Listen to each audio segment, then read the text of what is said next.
Greetings, friends, and welcome to Mark's Vinyl and CD Collection, episode number 17. It's been a couple of weeks since I've done one of these, so I thought it would be time to catch up. So, for all you members of the VC out there, hello, how's everything going? Hopefully, you guys are all doing well. So, a couple of things I wanted to do in this episode. Number one, I'm not sure if I mentioned this in one of my prior episodes or not, but and I know I didn't talk about this on my Instagram channel if any of you guys are on this, but for 2018 I made an agreement with myself that I was only going to buy Grail records this year for myself.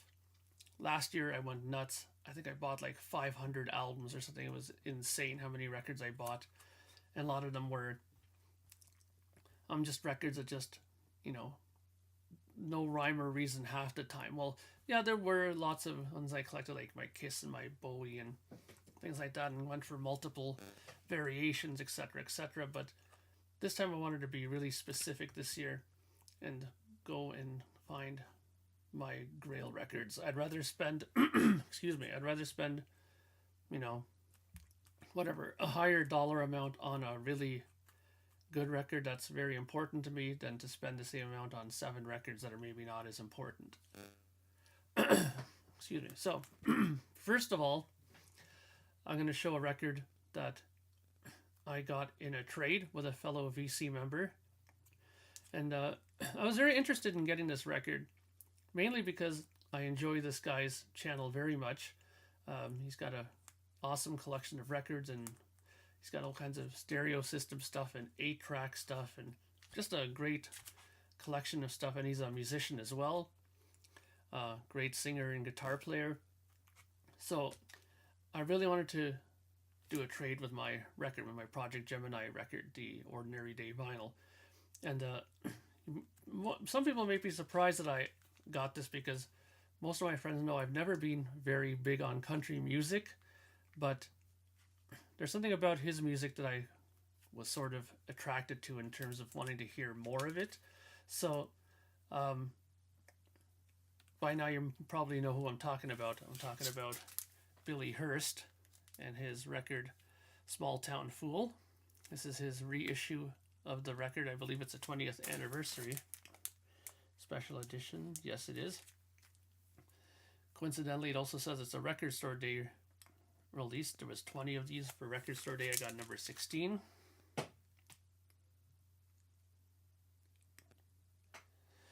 Now,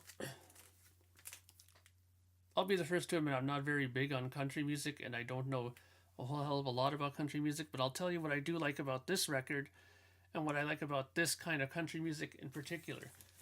The moment I put this record on, all my winter blues went out the window. All I could think about was summertime, firing up my barbecue soon, getting the friends over, getting some beers out for the guys.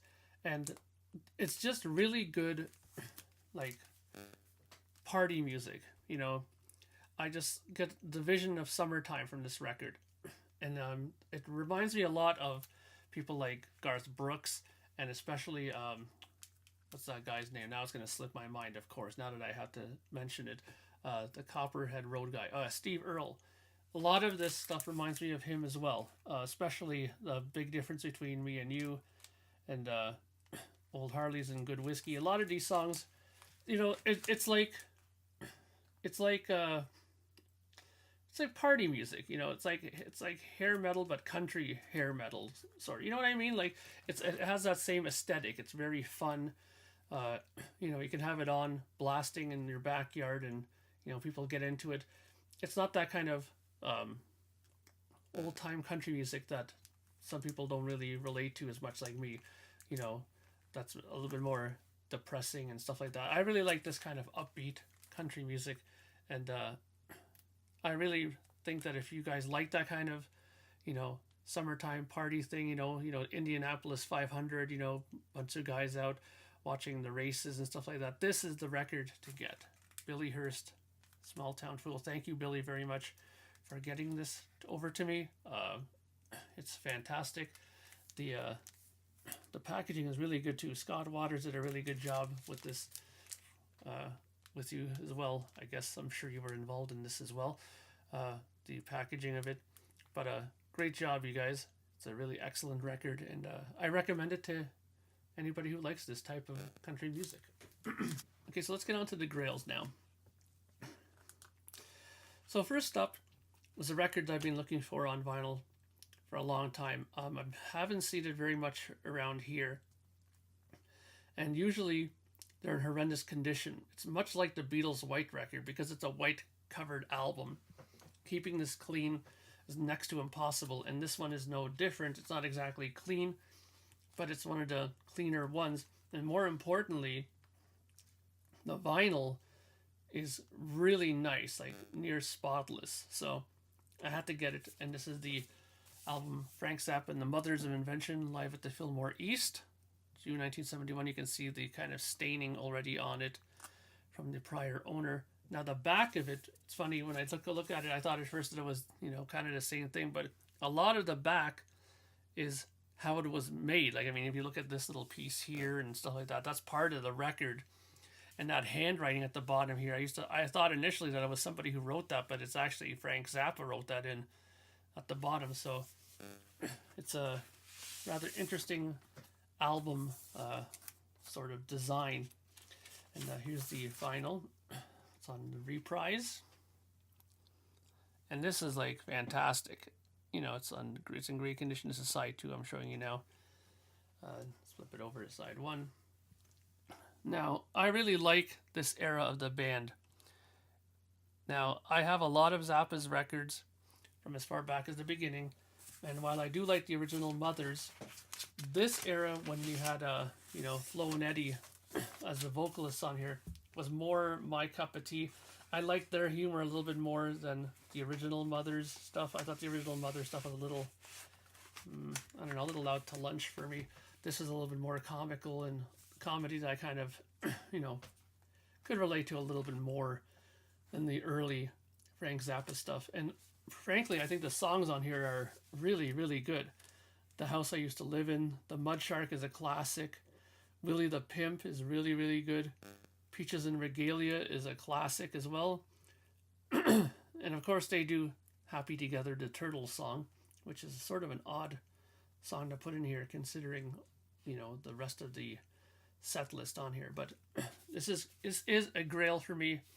I love this record. I've had it on CD for a very, very long time, and I've always wanted it on vinyl, and I now have it. Will I look for an upgrade? Yeah, I'll keep my eyes open, but the chances of finding a spotless covered one, like a spotless cover, I think is going to take a miracle. But the record is fantastic, and that's essentially what you're going to be playing anyways. Okay, so now this one was another one of these situations where I went to my record store at the local mall here and was in shock when I saw that this record had been reissued and the one singular copy of it was here for me to purchase. Of course, me being a huge lover of progressive rock and progressive metal music, this right away, jumped out at me like, whoa, when I saw this, and anything that has Steven Wilson involved in it, I'm going to get on it like ASAP. And this here, Porcupine Tree with Fear of a Blank Planet, is no exception. This is a true classic of progressive metal. Now I'm going to take it out of the plastic because it has quite the glare going on here. Now, as you can tell, I leave my hype stickers on. This one actually came with this sleeve anyway, so there's the sticker.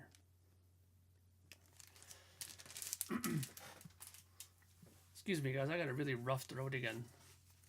I've been working on a lot of music and having to do some scratch vocals for some stuff, so my voice is a little hoarse, so don't mind me. Anyways, here's the cover. That's a bit better. This is a really outstanding record. And I mean, this is like prog at its, absolute finest. You can see here, like 1 to 2 songs aside, that's, very stereotypical of the progressive songwriting. The lyrics are inside. This is very dark sort of record where they talk about, you know, the future generation, what lies ahead for this generation. Will they just become zombies of the technological age or not? So, oops, interesting topic. And it is a double record, 180 gram vinyl. I'll just show you one of them really quick. Typical, you know, Steven Wilson fashion. It's very well designed. All the songs are good. And that stupid Morse code noise is starting to act up again, so I apologize. I can't figure out why it's doing this. I'm thinking it might be my digital to analog converter, but who knows. So there you go. Yeah, so this is another Grail, and a Grail that I was unaware that was out and available for purchase. So that made it all the much more glorious when I did find it. So I'm very, very, very, very happy to get this one.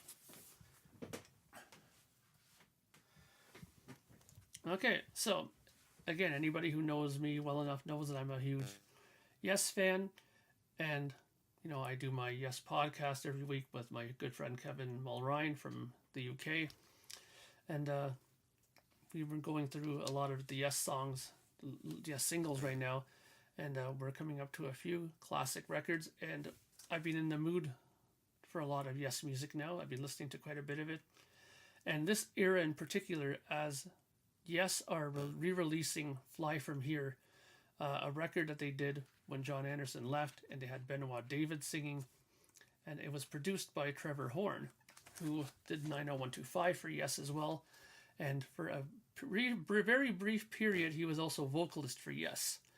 And they did a record that initially was sort of, I think, frowned upon by Yes fans, but now has become a huge stellar classic in their catalog. And I had to get it for myself now. And when I found out that they had a reissue done on 180 gram vinyl and cut by Kevin Gray, a Coherent Audio, you have to jump on something like that. So here, Yes Drama, as you can see by the hype sticker. See if I can get this. Oh, come on.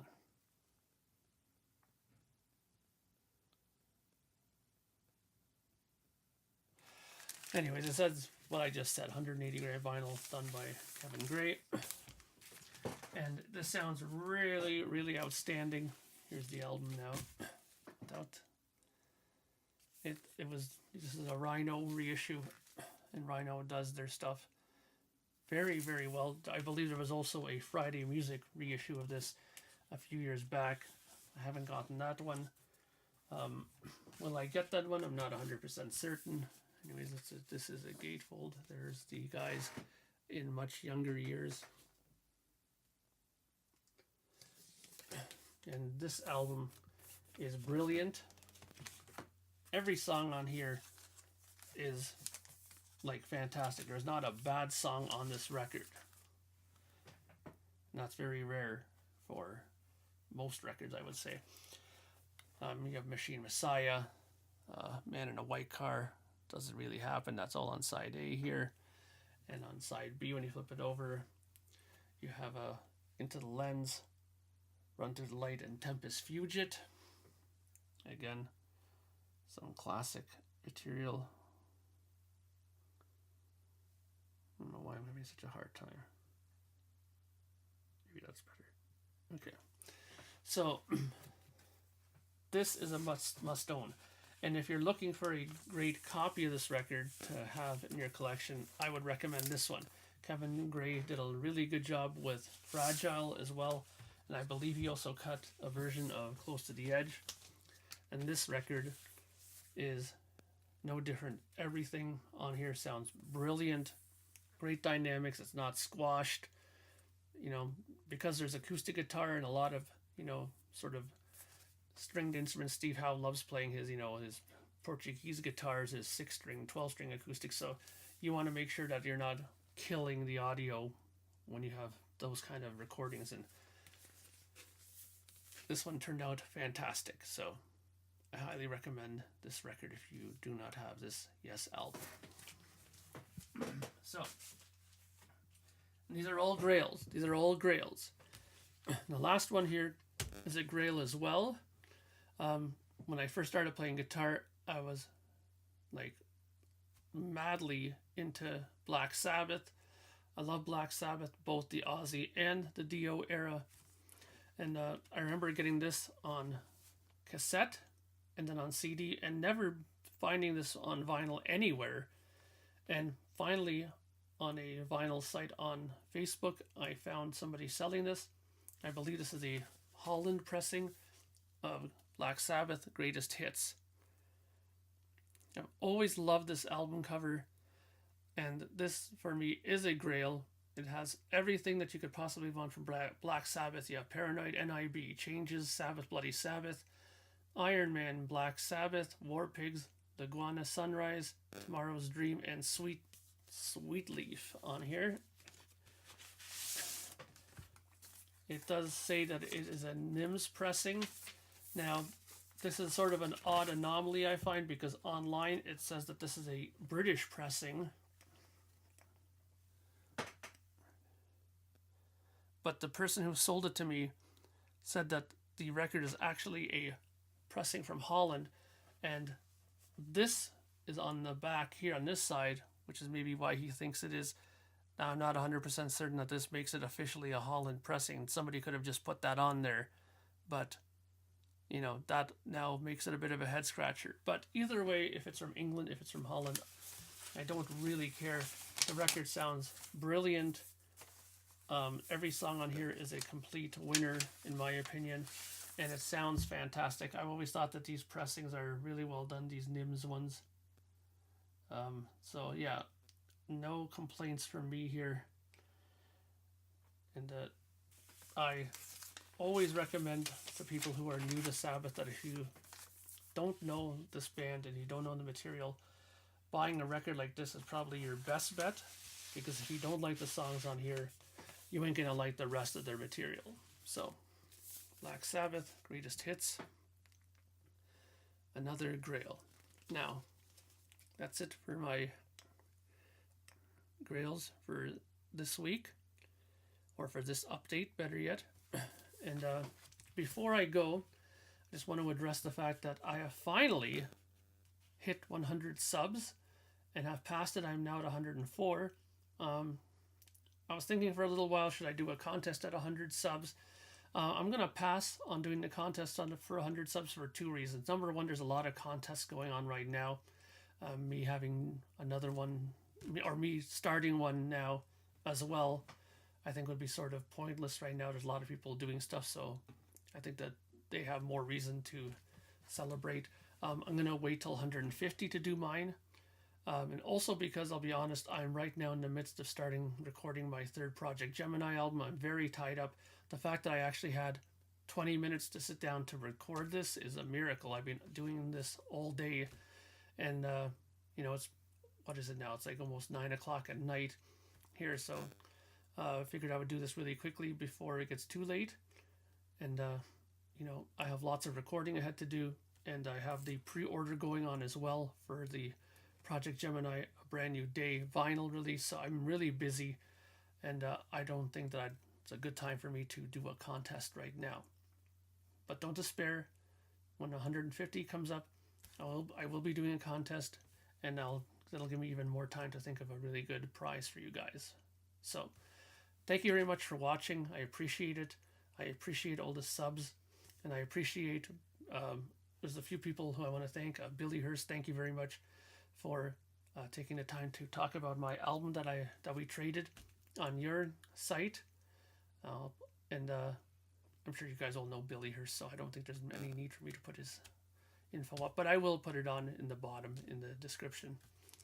And also my good friend Yanni from Finland, I'll put his link down at the bottom as well. He has a really cool page too, and he just received, or he had just bought a copy of my Project Gemini album on vinyl, and he did a little unboxing video for it, so thank you very much for that. I'm sure these 2 videos by themselves probably put me over the 100 finally for subs. So I thank you guys very much, and I thank you all for watching. I hope you guys had a good weekend, and I hope you have a good week, and I'll talk to you guys all soon. Bye for now.